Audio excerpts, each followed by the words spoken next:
தர்ம தரிசனம் என்று வரிசையாக தரிசிக்கிற ஒரு கியூவும் ஒரு விசேஷ கியூவும் இல்லாமல் கோயில்களை கொண்டு செலுத்த முடியவில்லை. ஒத்துக்கிறோம். இப்போ தர்ம தரிசனத்துக்கே வர்றவன் என்ன பண்ணுறான், 8 மணி நேரம் நிற்க வேண்டியிருக்கு. முன்னெல்லாம் கோயில் அவ்வளோ கூட்டம் கிடையாது, ஏன்னா முன்னெல்லாம் குறைவாக பாவம் பண்ணாங்க.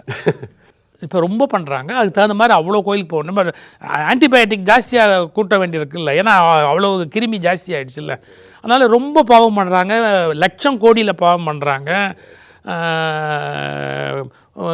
கற்பழிப்பு கொலையிலேருந்து ரொம்ப அதிகம் பண்ணுறாங்க. அதனால் என்ன பண்ண வேண்டியிருக்கு, அடிக்கடி கோயிலுக்கு போக வேண்டியிருக்கு. இவனுக்கு ஆன்டிபயோட்டிக் வேண்டியிருக்கு, நிறைய போக வேண்டியிருக்கு. இவனுடைய சூழலில் பக்தி எல்லாம் ரொம்ப கம்மி. சரி, கொடிமரத்துக்கு இருந்தாலும் நின்று கூப்பிட்டா கூட தான் பக்தி தான். பக்தனுக்கு அது போகாதா? இது மட்டும் இல்லை, அவன் வீட்டில் கூப்பிட்டாலே சாமி வந்துட்டு போடுவார்.